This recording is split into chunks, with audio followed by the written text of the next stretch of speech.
you.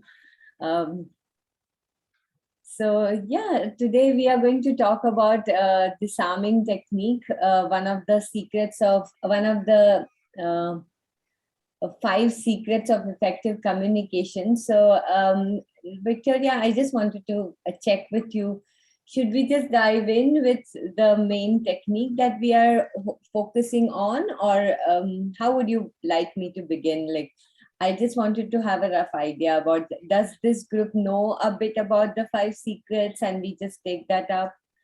Yes, everybody knows about the 5 secrets, and you can begin in the way it will be more comfortable for you. What we are going to do is that Silvina is going to translate the slides of your PowerPoint, and I will be translating what you will say. If you say something different, I will be translating you, okay? All right, yeah, thank you. This is going to be a unique experience for me. So I'm really excited, at the same time a little nervous, because this is, I think, for the first time when I'm addressing a crowd who speaks a different language.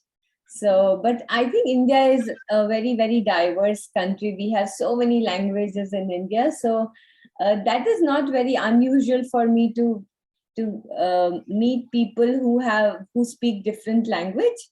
That is very, very common for me. But giving a presentation to people who don't understand my language completely is a little, I don't have that experience very much. So in that way, it's kind of a new experience for me, but I'm looking forward to how it goes. And yeah. Dipti, you speak English so well. I don't speak English as well as you do. So sometimes when I am in the training groups and things like that, I always afraid that nobody will understand me, but you speak English wonderful, and we are very, very ready to listen to you. So if you want to begin, it's perfect. Well. All right. Okay, great.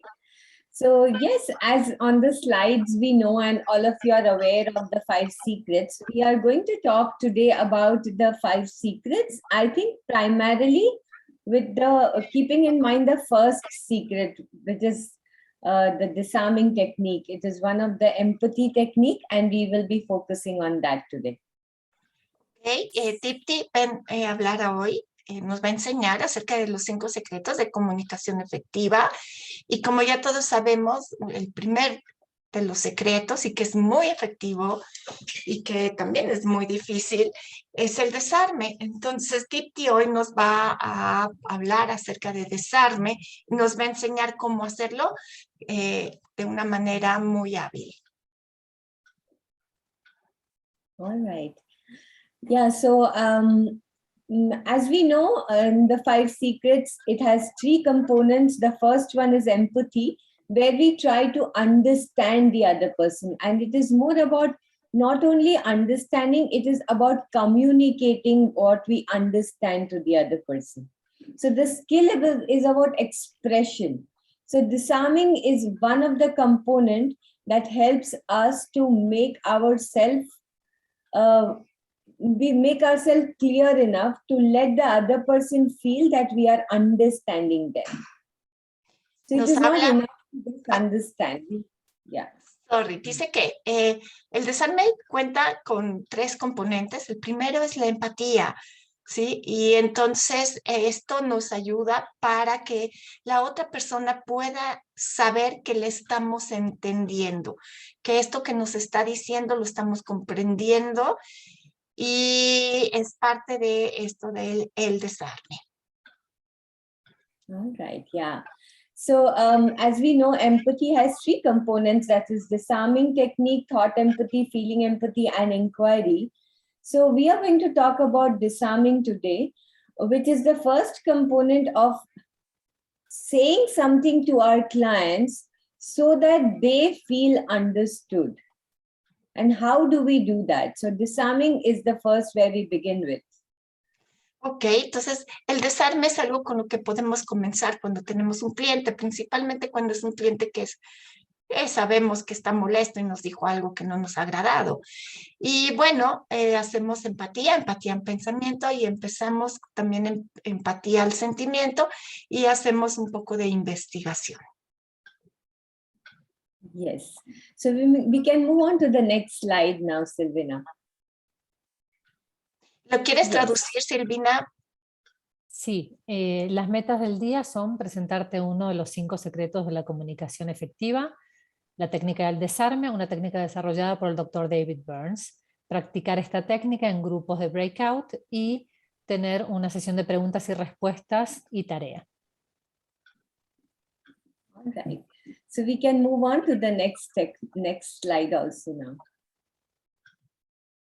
Okay. So yeah, so we as we know, we are going to talk about disarming. It is one of the techniques. So it is about a method.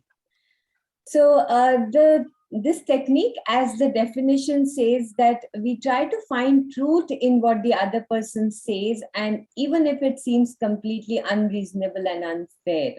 So disarming, as the word suggests, it is about letting the other person feel that they don't have any arms. So we begin with disarming ourselves so that the other person does not feel the need to defend themselves. And that is the reason they drop off their arms. And when they drop off their arms, they are not in a position to attack us anymore. So this is a way it's a tactful way in which we just diffuse the other person's arms. And that is what this is done through the communication. Y nos dice que el desarme es encontrar algo de verdad en lo que el otro nos está diciendo, ¿sí? Aunque a veces esto que nos dice el otro puede ser sumamente injusto o incómodo, pero encontrar eso genuinamente que tiene razón el otro. Y bueno, aquí lo que vamos a hacer es no defendernos, es como desarmarnos nosotros mismos, y al no defendernos, entonces el otro vamos a quitar realmente la verdad en la queja del otro. All right. So as typically in a relationship, whenever we are in conflict with other person, so either we are attacking the other person or we are defending the other person. So we are all instinctually made that way, right from birth. That is how we are hardwired to protect ourselves. And that is a human instinct, that we want to either protect ourselves or we want to attack. And when we disarm, we remove these, and that helps us to then effectively communicate with each other. Y Silvina, ¿quieres traducir eso, de favor? Se me entrecortó la mitad, así que no voy a poder ayudarte. Aquí dice, nos está refiriendo, Dipti, que nosotros estamos acostumbrados a que uno ataca y el otro se defiende, a tener un lenguaje muy defensivo, ¿no? Y a través del desarme podemos aprender nuevas formas para comunicarnos.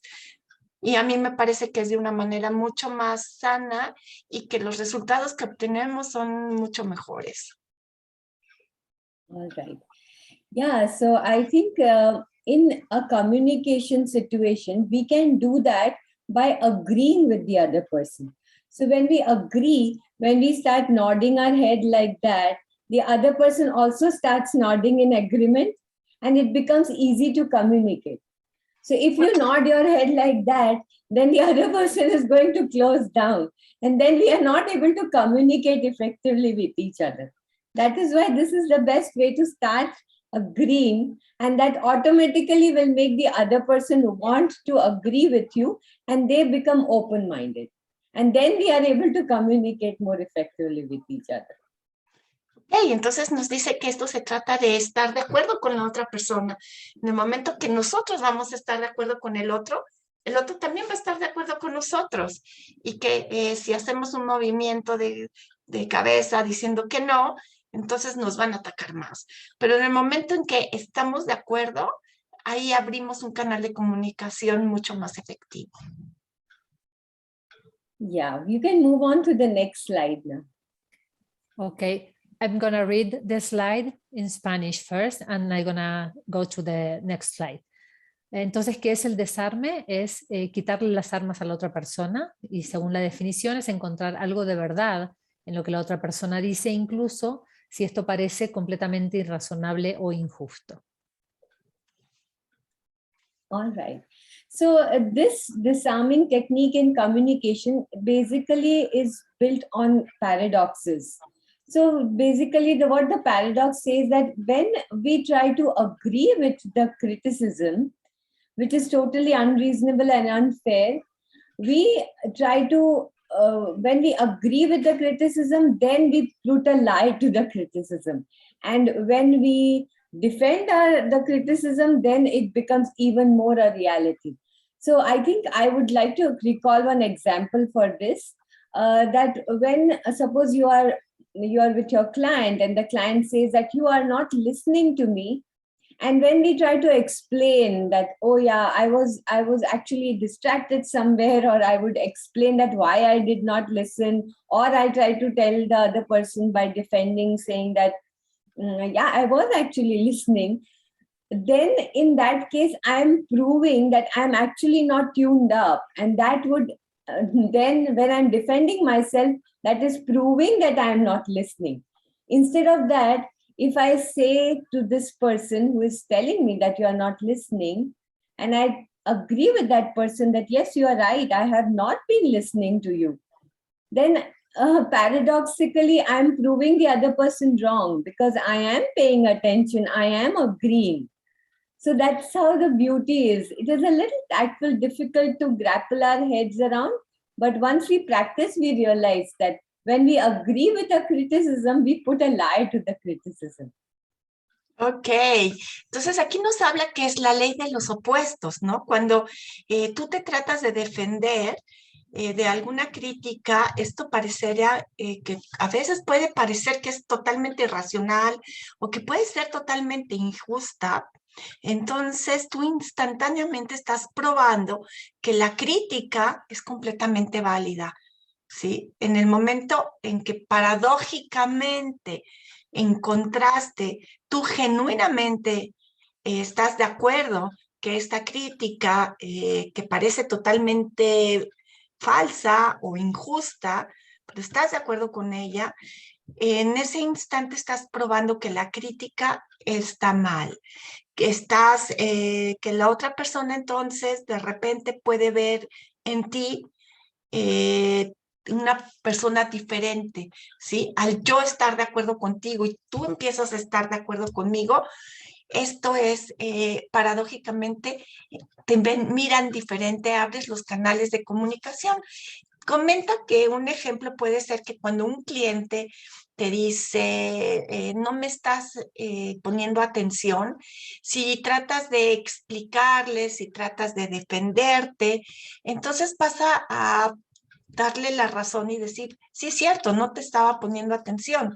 Pero en el momento que le dices, sí, es verdad, no te puse atención, es cierto, tienes razón, entonces esto, el cliente quizá te va a mirar de una manera diferente y ya no va a creer que realmente no le pusiste atención. Es una paradoja. Sí, me defiendo, te estoy validando tu crítica. Si no me defiendo y estoy de acuerdo contigo, esta crítica ya no es válida. Dice que no es fácil, pero que cuando lo hacemos con habilidad es muy efectivo. Yeah, I think this is a little difficult concept to grapple. So at this point, if anybody has any questions, we can just take up few questions, and that should be fine. If anybody wants to understand something, I'm fine with taking up questions as well. That's wonderful. Silvina, ¿quieres manejar, por favor, las preguntas? Claro. ¿Alguien tiene alguna pregunta al momento? Que va a estar encantada de poderles contestar. Yo no tengo pregunta, nada más si puede dar más ejemplos de esta técnica. Oh, she's asking, Dipti, if you can give another example of the technique. All right, yeah. So let me give you one more example. So say, for example, can you think of a situation yourself if you had you were in conflict with someone? What did the other person say? And if you can give me an example, I think that will, then I could give you an example that would be more relatable to you when you were in a conflict with someone. Do you remember? Can I ask Gladys if she could think of a situation which was difficult for her to agree with? Ok, Gladys, si tienes algún ejemplo tú de que alguien te haya dicho algo, que te haya agredido, te haya criticado, si le puedes decir qué te dijo para que entonces Dipti pueda darte un ejemplo cómo contestar.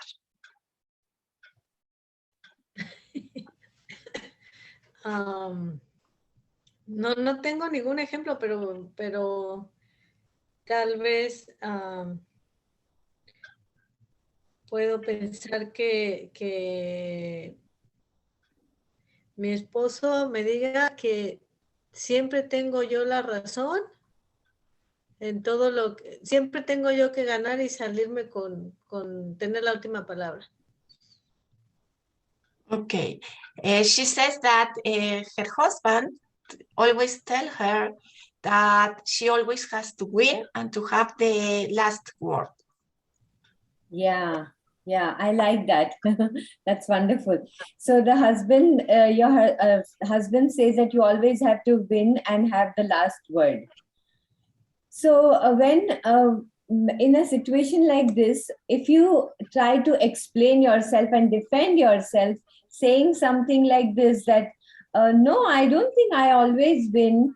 Last time in that argument, I let you win. Or I would say that if I try to explain myself by even giving these real examples, then it would actually make the other person feel disconnected and still defend themselves and keep saying that no, they would keep thinking about some other moment when you have actually won and given the last word. Instead of that, if you just agree with that, with your husband, and say something like this, that yes, you are right, I have always tried to win and I tend to do that a lot.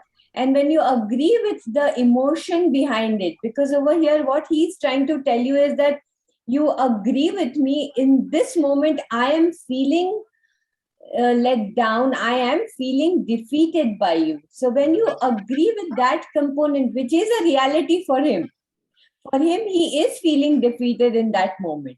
So if you agree with that part, that yeah, you're right, I have done things that has made you feel defeated and I feel badly about it. So tell me what it is like for you. So when you let the other person speak more on it, then rather he would actually, that would put a lie to him, because in this moment you are not trying to win. You are letting the other person be right in expressing that you have done something wrong, and that just diffuses the anger. Ok, dice Dipti que si tu esposo dice que siempre ganas y le dices, te tratas de defender y le dices, no, no es verdad, no siempre gano, la última vez te dejé ganar, esto va a generar más molestia en él. Pero cuando le dices, sí, tienes razón, yo siempre quiero ganar, esto hace que su molestia se baje.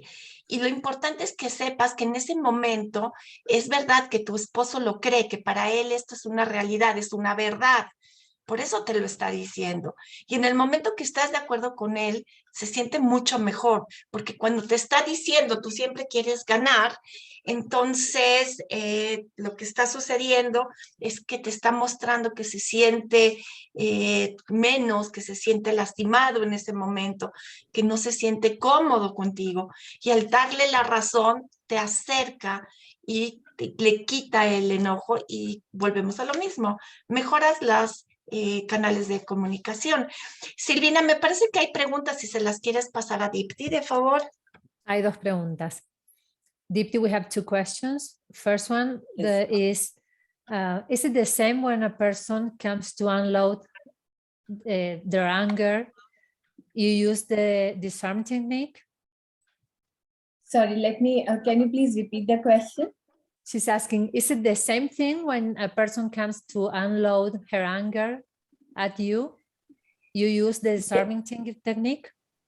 Yes, I think that is the most powerful technique. When somebody is expressing their anger or they are feeling unloved, when we disarm, that helps them to feel safe with us.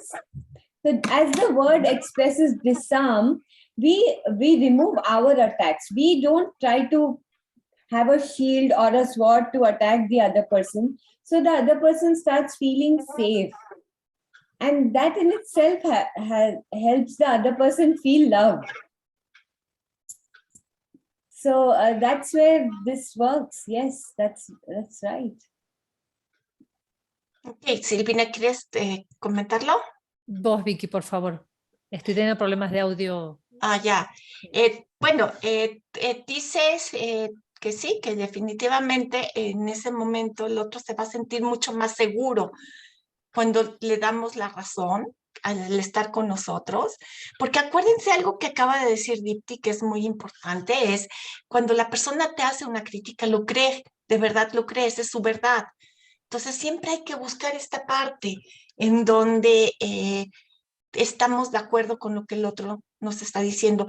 Y algo que vamos a recordar siempre es que hay que ser súper genuino, pero en el momento que estamos de acuerdo contigo, yo me siento más seguro a tu lado. ¿Quieres hacer la otra pregunta, Silvina? Sí, next question is, I think there are times in which a critic is hard but true, and using the disarming technique doesn't mean invalidating the critic. It means opening to a dialogue, to a conversation, even if this critic is true, being painful precisely because there's nothing more to be afraid if there are no weapons. Yeah, I think that's the gist. That's exactly the gist. The critic is always right. Dipti dice que la crítica siempre es correcta, entonces que sí que es justamente así. Ok, pues continuamos, Silvina. Yeah, all right. So we move on to the next slide now, because this is a very difficult thing, because we as therapists or as human beings are naturally having these defenses on. So many a times, knowingly, unknowingly, we tend to make errors in disarming. And this is a slide which can explain to you the different kinds of errors that we tend to make. As therapists, we make errors when we are not doing it skillfully.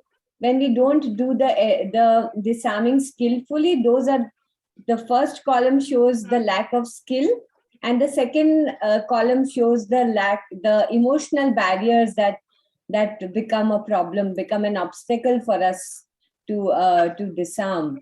So I think Silvina can just translate them, and if there are any questions about it, I can take up the question. Thank you, Dipti. Bueno, la doctora Dipti Joshi nos está diciendo que estos errores de los que vamos a hablar ahora vienen cuando no usamos hábilmente esta técnica, ¿no? Entonces vamos a empezar por los errores del terapeuta cuando intenta desarmar, que son cuando no puede ver la verdad en lo que dice el paciente porque quiere tener razón o porque ha sido entrenado para ver la crítica del paciente como una transferencia. El segundo error es que no se desarma en absoluto, se salta ese paso, sino que simplemente parafrasea lo que dice el paciente. El tercer error es cuando usas el desarme solo con palabras, diciendo algo condescendiente, como puedo ver por qué te sientes así. Y esta es una humillación sutil que implica que el paciente está equivocado. Y el último error es, utilizas la técnica del desarme a medias, sin ver toda la verdad en lo que dice el paciente, y el desarme hábil suele ser enfático, diciendo cosas como tienes toda la razón, o esto tiene mucho sentido, o tengo que estar de acuerdo con esto. Entonces, estos son los errores que hacemos cuando usamos el desarme, y en la siguiente columna tenemos las barreras emocionales cuando usamos el desarme, que son orgullo y vergüenza, porque queremos evitar la muerte del ego, la actitud defensiva, que es cuando nuestra identidad profesional se puede ver amenazada por la crítica del paciente, lo que implicaría que no somos competentes o que no nos importa lo suficiente, etc. Miedo, que es cuando pensamos que algo malo va a pasar, como que va a escalar la conversación, va a haber demandas legales o chismes sobre esto que está pasando, y si estamos de acuerdo con un paciente que está enojado y nos critica, pensamos que va a pasar eso. La ira, que es cuando etiquetamos al paciente como el enemigo o malo o injusto o irracional, y queremos vengarnos de alguna manera de él o ella. Competencia, que es cuando tenemos miedo de parecer poco profesionales o débiles si es que cedemos. Y poder, que es cuando siente que debe poner límites a las críticas de su paciente o contrarrestarlas, o de forma contraria reforzaría los comportamientos negativos del paciente y las declaraciones agresivas se saldrían de control. Ok, entonces dice la doctora Dipti que si tienen alguna pregunta adicional, por favor se la hagan saber. ¿Alguien quiere hacer alguna otra pregunta después de ver estos errores? Marta is asking, can we use this technique with teenagers? Of course, very much. I think this is very, very important with teenagers, because teenagers are very defensive. And the people who are more defensive, it becomes even more important for us to disarm ourselves first. And when we disarm ourselves, that automatically has an impactful effect. They don't need to disarm themselves. They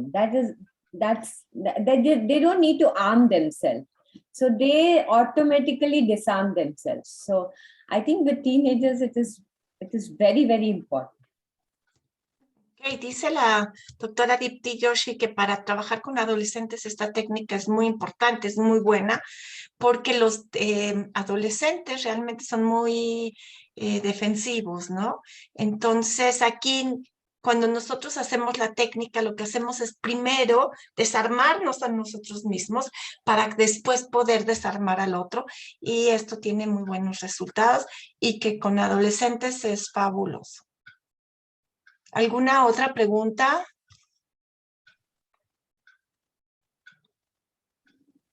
Not for now. All right. Okay, let's continue. Goals. So, as we were noticing, these are the different errors. I think it always helps us to keep in mind that these are the errors we might fall into, and it is okay to make errors. Because in team, that's how we learn. We make errors and we learn from our mistakes and we move forward. So if we know that these are the probable mistakes that we are going to make, that is not going to stop our growth as therapists or stop ourselves from learning how to do disarm. It is just going to prepare us that how do we try to become better versions of ourselves. Ok, nos dice que a veces nos vamos a equivocar y que está bien equivocarnos, pero después podemos seguir adelante, ¿no? En Team-CBT, nosotros en México, recuerdan que tenemos el mantra de yo fallo, tú fallas, él falla y todos fallamos. Entonces, está bien, hacemos errores, pero podemos seguir adelante y podemos mejorar.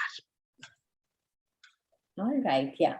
So this is, if we keep this in mind, that ultimately our goal is to open them up, because until and unless we don't connect with people, we don't make them feel safe, they are not going to be open to get a direction in any specific space. So as the word says, there's a very nice phrase I've heard from Mike Christiansen, and he says, try to connect before you direct. So our goal of therapy is always to help our clients understand themselves. So we kind of open their minds and then try to bring about a change there.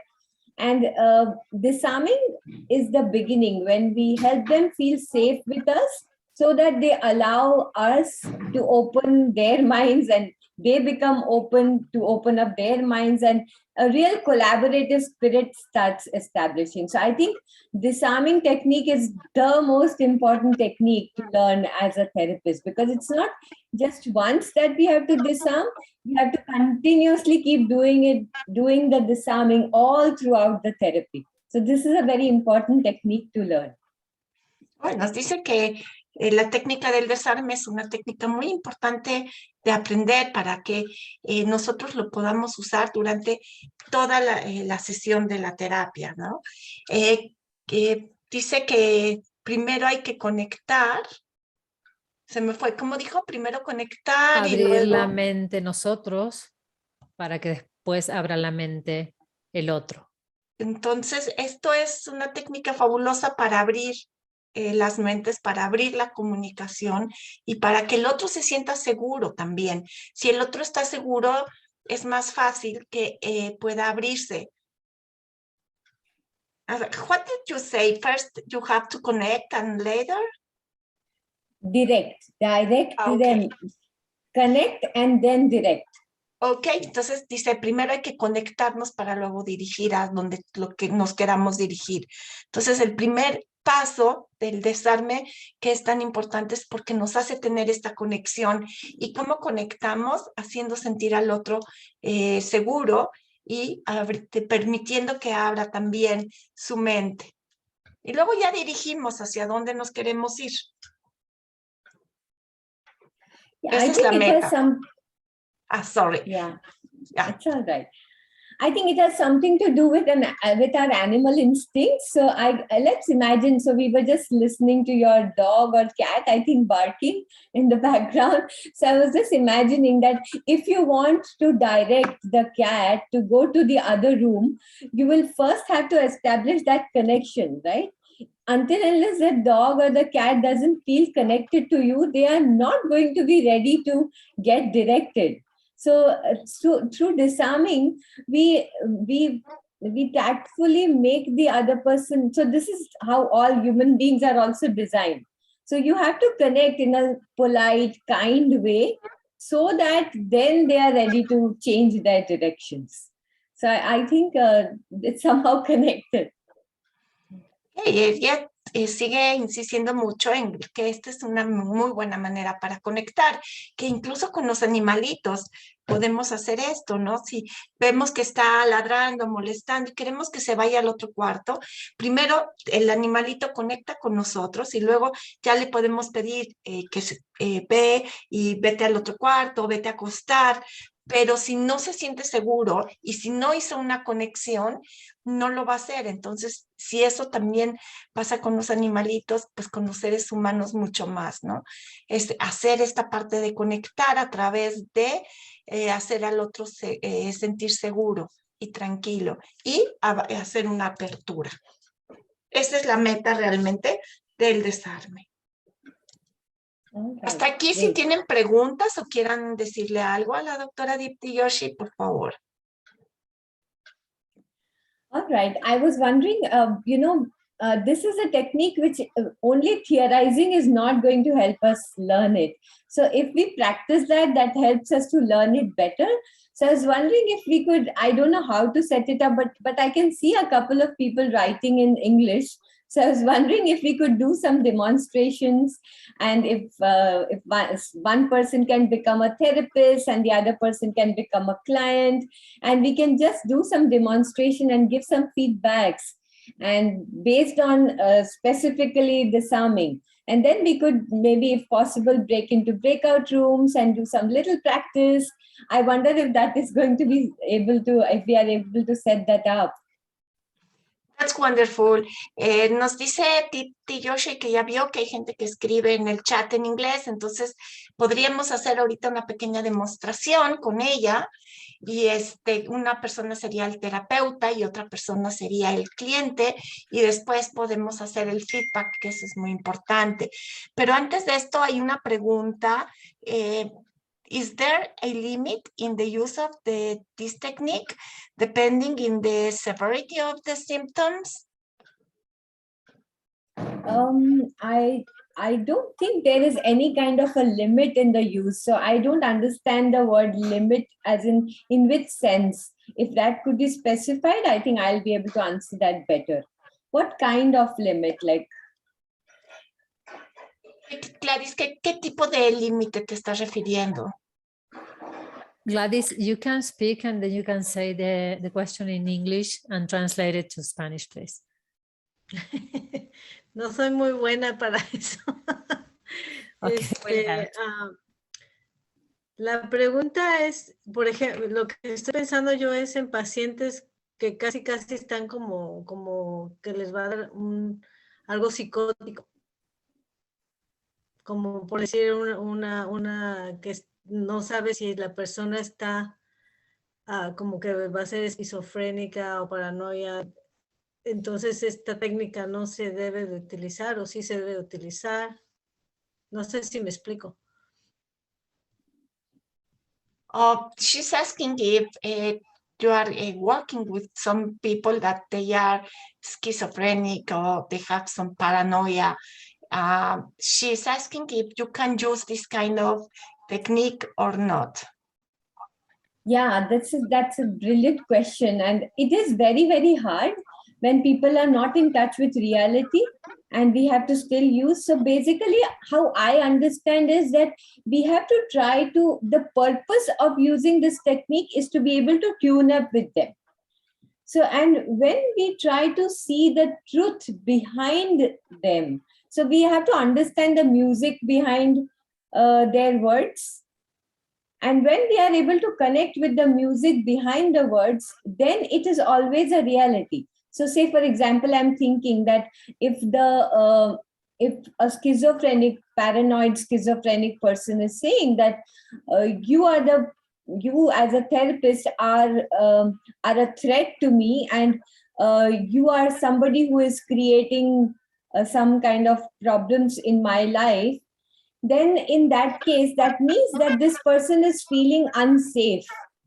And you could agree with that component, saying that when you are telling me that you see a threat from me, that from that I can see that you are definitely feeling unsafe with me.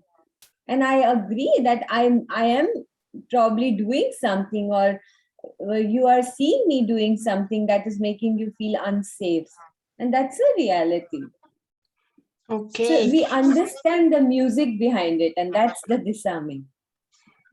Perfecto. La doctora Dipti Joshi nos dice que trabajar con alguien que tiene algún tipo de esquizofrenia o paranoia o este tipo de patologías es difícil trabajar con ellos porque están fuera de la realidad. Sin embargo, hay que saber escuchar la música atrás de las palabras, entenderlo, ¿no? Si un paciente te está diciendo que tiene esquizofrenia y que no se siente seguro contigo cuando está hablando, esta es su realidad y así se está sintiendo. Entonces, tú puedes decirle que estás totalmente de acuerdo, que estás viendo, que se siente muy inseguro y que estás tú haciendo algo que lo está poniendo a él en esta posición. Es algo que tú estás transmitiéndole que lo hace sentir inseguro. Entonces, acuérdense que la meta, el objetivo del desarme es conectar con el otro. Y muy importante, para poder conectar hay que escuchar la música detrás de las palabras. All right. Yeah, we can move on to the next one. So yeah, if there is anybody who would want to demonstrate. So I had sent another document, the PDF document, which has two examples, and we could either take up one of those, or if you have your own, we can do some demonstration. And I think that will help all of you also to practice it with your peers later on. So we could do some demonstration and give some feedbacks. So how does that sound? It's wonderful. La doctora Dipti Joshi nos pide 2 voluntarios para que hagamos una demostración. Pueden usar este tipo de ejemplo que está aquí en su diapositiva y pueden aprovechar para que la doctora les dé su retroalimentación y aprendamos todos. ¿Quién son los 2 que quieren participar? Yeah, so if anybody wants to demonstrate being a client or a therapist, I think we could just dive in. Ok, ¿ves alguna mano, Silvina? ¿Quién se va a animar? Yo quiero Me parece participar, que maestra, María Elena- pero el inglés no me ayuda. Ok, María Elena quiere participar. No, María Elena, preséntala bien a María Elena, por favor. María Elena es alguien muy importante para nosotros. María Elena, Dipti, she's in the program of CBT in Uncommon Good, Pomona Valley. And she was the winner of the International Shame Attack. Wow. She won the Awesome. first place. Un aplauso, María Elena, para que te conozcan aquí todos. Gracias. So, she wants to participate, but she says that she doesn't speak English so well. But I have listened to you in English, and I think you speak very well, María Elena. You can try in English. I think you can do it. Okay. Is it okay for you? Who wants to participate with María Elena?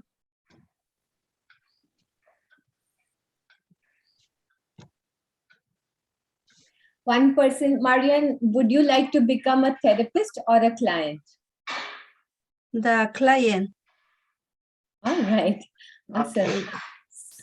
So either if there is somebody who would like to play the role of the therapist to Maria, that would be brilliant.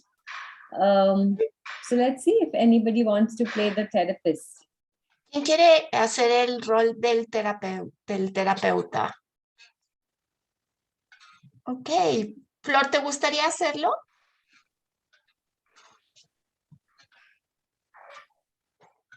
Do you speak English, Flor?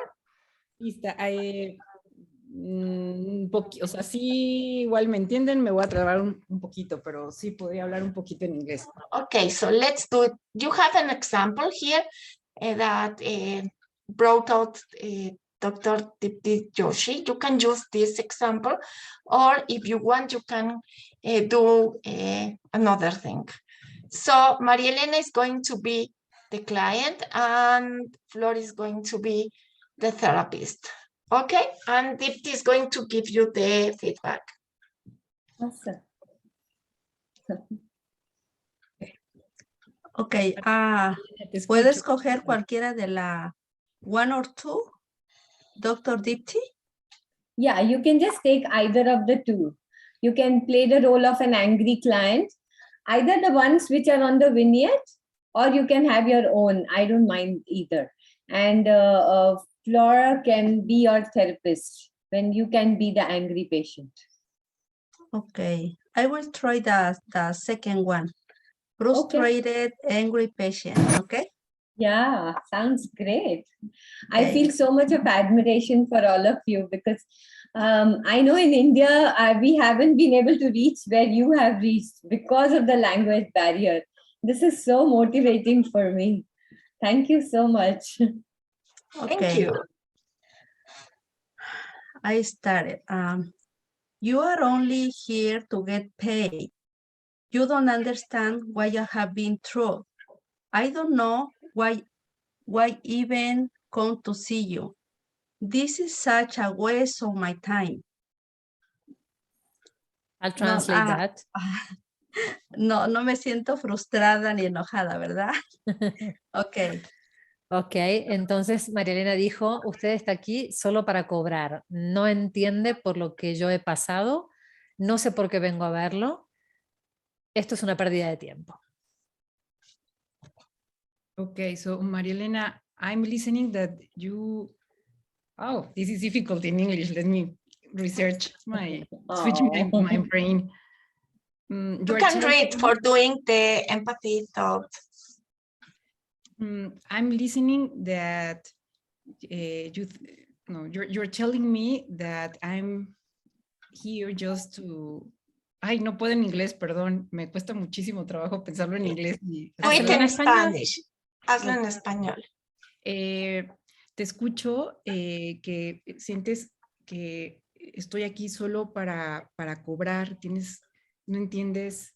Me estás diciendo que yo no entiendo lo que tú estás pasando. En este momento no tienes claro por qué vienes a verme y sientes que esto está siendo una pérdida de tiempo para ti. Me gustaría escuchar un poco más sobre esto para poderte entender mejor. Okay. So, ¿quieres traducirle a Dipti, Silvina, por favor? Yes, she said, I hear that you are only here that you think I'm only here. I think that you say that I am only here to get paid, that I don't understand what you've been through, that I don't know, that you don't know why you even come to see me. And this is such a waste of time. And me olvidé cuál fue la caricia que hizo. No hizo. No hizo. Dijiste algo al final, Flor. Yo pienso que me parafraseo lo que le dije. Yeah, it was a Yo sentí el... paraphrased. Sí. Ay, yo siento que mi cerebro así empezó inglés, español y se me atrapió todo, pensar en inglés. And then she asked, tell me more about that. Oh, that's right. That was the one I was missing. Yeah. Tell me more about it. Yeah. I see.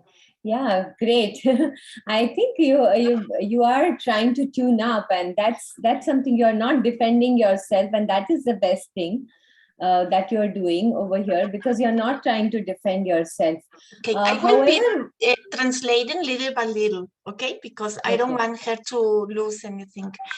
Dice Dipti que lo más importante que hiciste es que no trataste de defenderte en ningún momento, y eso es lo más importante. Gracias. Yes. Yeah, I think that was the best part. However, as per the 5 secrets, what I was hearing, you were using the other 2 components, the thought empathy, feeling empathy, and the inquiry. So over here, we have to use the disarming, which is the truth. So can you tell me something that which is the emotion that this person is feeling? What is happening? Are they dissatisfied? Are they feeling disappointed? What is it that is a reality for him? And you can agree with that, because that's a reality. And that would be the truth with which you have to agree and say that. So what comes up for you when this person is saying this? Is this person dissatisfied, disappointed, angry, upset? What is happening? ¿Cuál es la emoción que tiene Flor, esta persona? She's frustrated and she's feeling very angry, and I understand that I would have said that I understand that maybe she's feeling that way, and that she's right by feeling in that way, and I would like to learn a little bit more of her feelings. Yes. Yeah, I think that would be a strong disarming. So that's where, when the person is saying something, you have to listen and try to go beyond what they are saying. It is not just the words, because patients, when they come to us, they are disturbed and they are not very accurate in their expressions. So we as therapists, we have to rise above and try to see that what is it that they are trying to convey, which is a reality for them. And over here, this client is trying to convey that I am dissatisfied with you.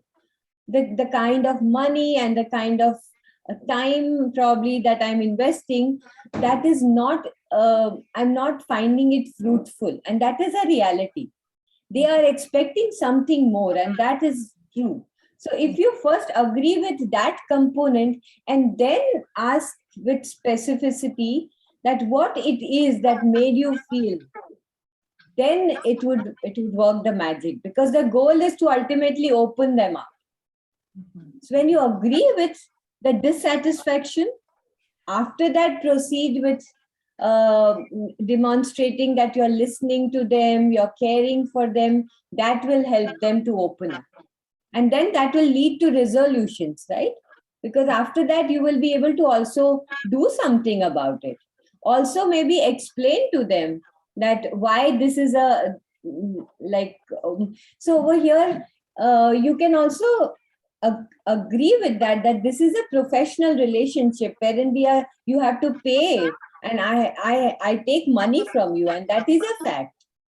This is not a casual conversation. So those are some of the realities. So that will help us to actually understand what are the expectations from that end. Ok, entonces lo que dice Dipti es que cuando el paciente o la persona te está diciendo esto, eso es su realidad y así lo está viviendo. Para él esto es la verdad. Entonces, él espera otra cosa. Por ejemplo, aquí de que le dice que solo estás aquí para que te pague, pero tú no me entiendes y no sabes por lo que estoy pasando. Así lo siente, así lo ve y es real para él. Entonces, lo importante del desarme es desarmar la emoción. Cuando logras desarmar la emoción y cuando logras hacerlo bien, ya después puedes explicar y ya después de haber hecho el desarme, puedes mejorar y puedes llegar a arreglos.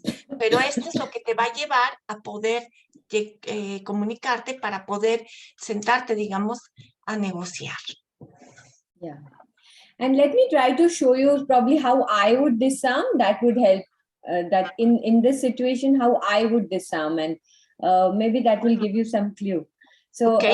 Ahorita nos va a demostrar cómo ella cómo ella haría en esta situación un desarme.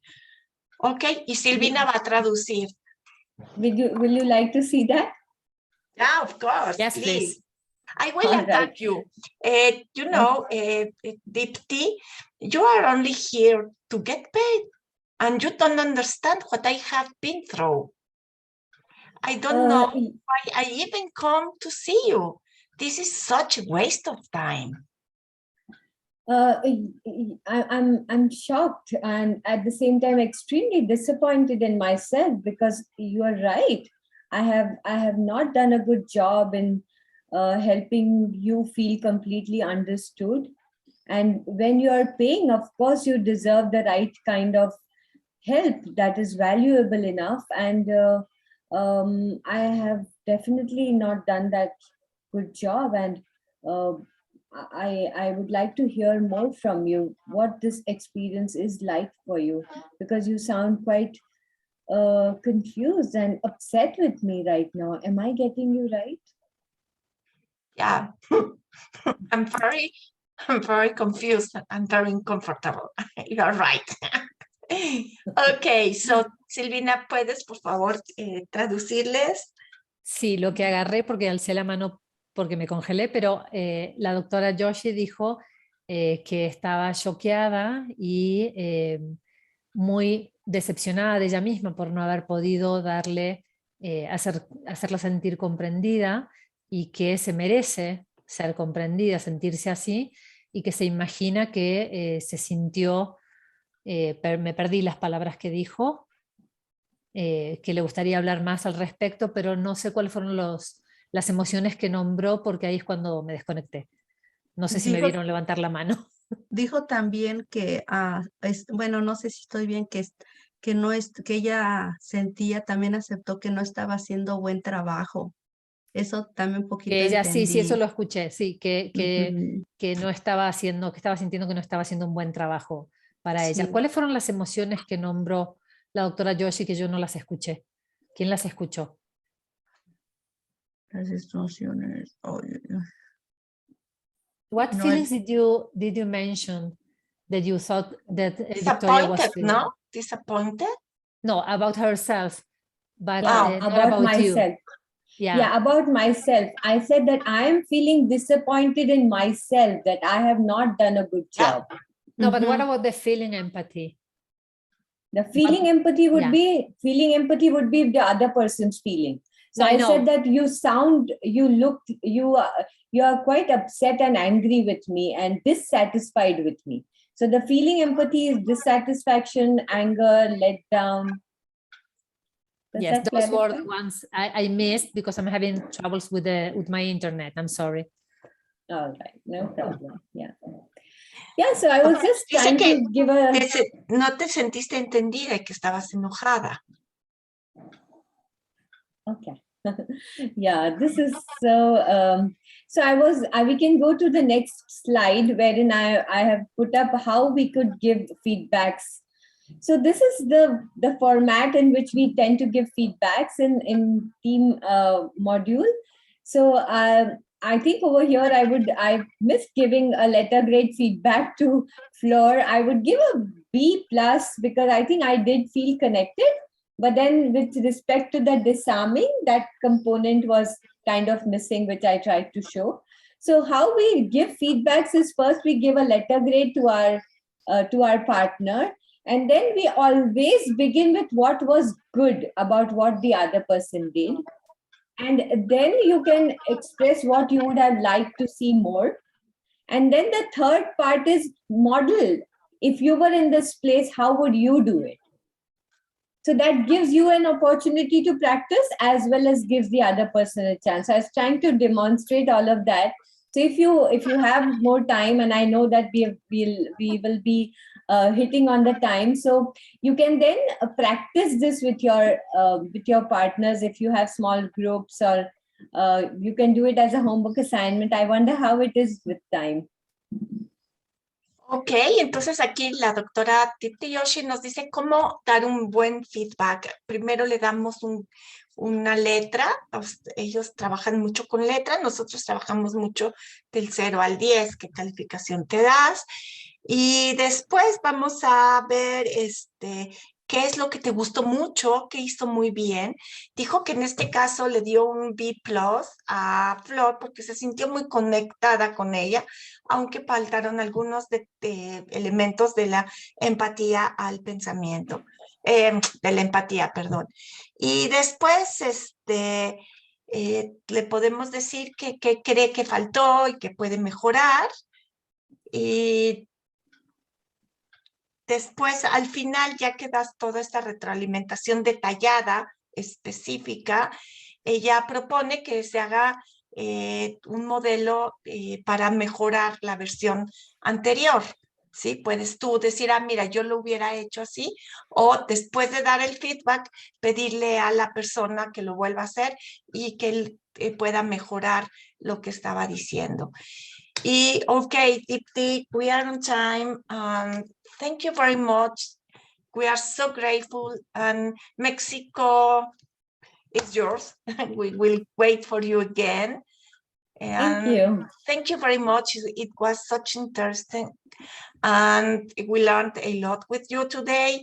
And thank you, and see you very soon.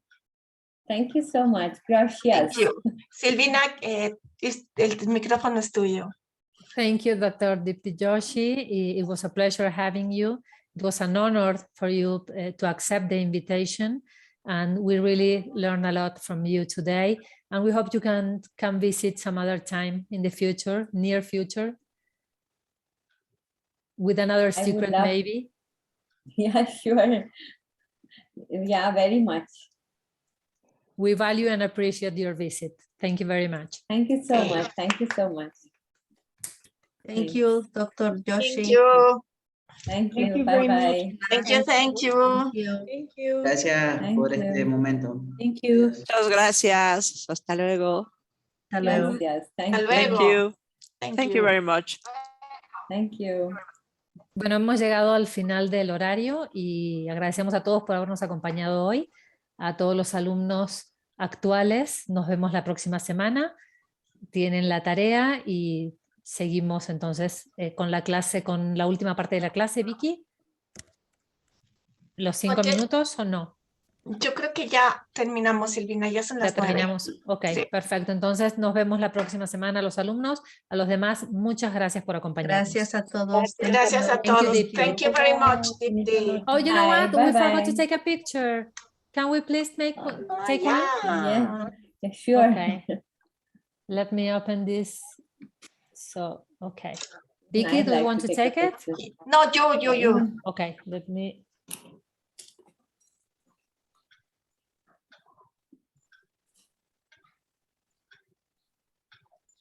We can take a screenshot also. Oh, that's right. Good idea.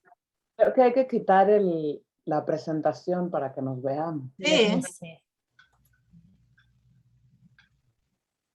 There you go. Yeah, I think the light, yeah. Okay. Okay, there we go.